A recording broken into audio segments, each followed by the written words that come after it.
Hello everyone, welcome to Basics e-learning. In lesson number 2 video of Fourier analysis, I am going to give introduction to Fourier series and also the convergence of Fourier series, conditions for existing of Fourier series. In my previous videos, I have given introduction to signals and systems and based on that problems and also Z transforms and their problems, the link of which I have given in the description box. Students can contact us for online classes. The mail ID is given in the description box. Let us see Fourier series representation of continuous time periodic signals. So in my previous video, I told you have two types of signals, continuous time and discrete time signal. Generally, continuous time is represented with x of t and discrete time is represented with x of m. Again, both in continuous time and discrete time, you have two types, periodic signal and aperiodic signal. Right? Periodic means which will repeat after a certain interval of time. Right? Whereas aperiodic signal, it will not repeat. It has some random nature. So there is no periodicity for aperiodic signals. So if you apply a Fourier representation or a Fourier analysis on a continuous time periodic signal, then we call it as a Fourier series. Whereas discrete time periodic signal, we call it as discrete time Fourier series. And for aperiodic signals, we call it as Fourier transform. So Fourier transform and discrete time Fourier transform. Today, I am going to explain this, that is periodic continuous time signal Fourier analysis, that is called Fourier series. So let us call the periodic signal be x of t with a time period of t, means after the time t again the signal will repeat.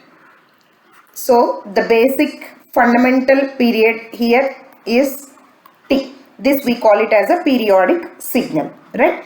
Now it can also be represented as an infinite series of exponential components, right? So x of t can also be written as sigma k is running from minus infinity to infinity x of k e power j k omega naught t. That means you are expressing this as the summation of complex signals, where this x of k we call it as analytically, this is nothing but your Fourier coefficient.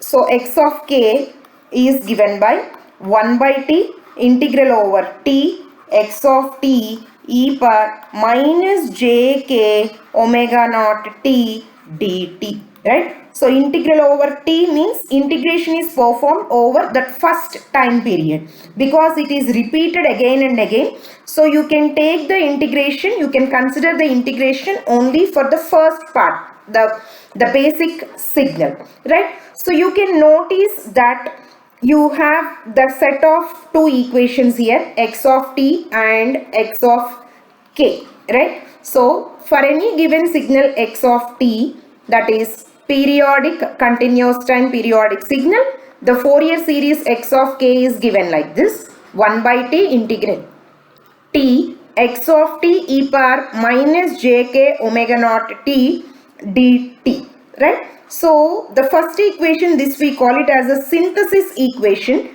whereas x of k we call it as analysis equation. So the constants that you are getting from this x of k formula after substituting x of t and after getting the analysis, whatever the x of k expression you are getting, the complex Fourier coefficients we call, right? And the constant term x of 0, we call it as average value or DC value of the waveform. Now let us see when this Fourier series can be converged. So the conditions that has to be followed for the existence of Fourier series are called Dirichlet's conditions. So there are three conditions they have defined. The first condition is x of t is absolutely integrable over any period. Means suppose say x of t is any continuous time periodic signal. So one should remember the Fourier series can be applied on x of t, where x of t is a continuous periodic signal. So continuous periodic signal means, periodic means like sine, cos, right, which can be repeated again and again, right, after a certain time period t. So if you are making the integration over the time period t, x of t dt, it has to be finite, means it should be less than infinity. Then we say the Fourier series can be written for this x of t. That means you can find out the Fourier series of x of t when the integration of this x of t over the time period is absolutely less than infinity. Means if you are getting a finite value, then you can apply Fourier series for this x of t. Coming to the second condition, x of t has finite number of maxima and minima within any finite interval of t. Suppose, say again you take this waveform. From starting point to one cycle, let us say that as one time period t. If you see here, you have here one maxima and one minima, right? You have finite number of maxima and minima. Then you can apply your Fourier series on this. Suppose, say here you have another waveform, suppose, right? Even here you have two maxima and two minima here.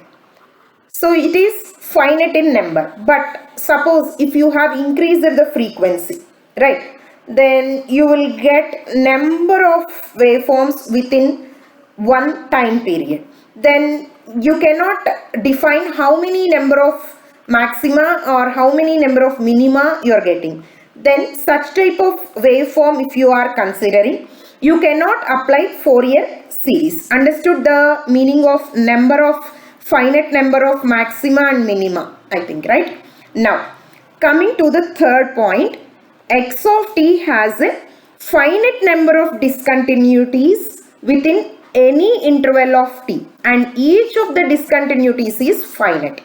Suppose, say here I have any, suppose say you take some step function, right? So if you see here, from here 0 to 1, again 1 to 1, 1 to 0, right? So one transition, right? Then again you have a discontinuity. Again you have a discontinuity. See 0, 1, 1, 2, 3, 4, 5, right? So number of discontinuities are 5 here. But if you consider a waveform like this, right, within a time interval t, you have infinite number of discontinuities here. So such type of waveforms you cannot apply Fourier series. So these are the conditions one should follow before applying a Fourier series for the given continuous time periodic signal.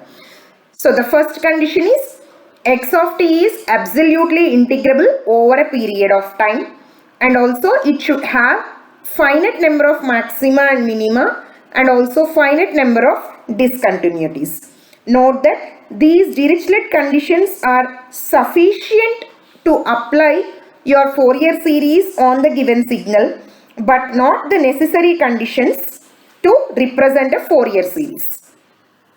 For more videos, please do like, share, subscribe to our channel. Let us know your suggestions and queries in the comment box. Thank you.